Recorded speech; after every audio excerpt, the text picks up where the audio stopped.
Hi guys! Gusto ko lang sa inyo i-share yung ako nabili sa TikTok na sobrang sulit at sobrang effective talaga. Kasi kailangan ko talaga siya kasi sobrang dilaw ng ngipin ko dati. Last week, bago ko siya ibili, sobrang dilaw ng ngipin ko.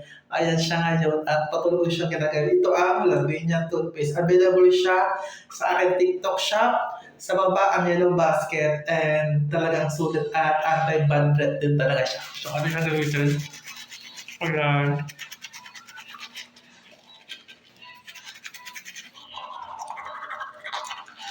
Ayan guys, sobrang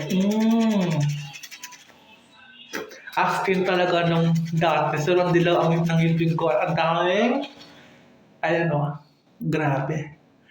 Yung mga starter ko dati dyan. So, thanks talaga sa Lavinia toothpaste. Sobrang effective tsaka sulit at napaka-affordable. Ito na siya guys, ayan o. Grabe, hindi na naman pagbabago.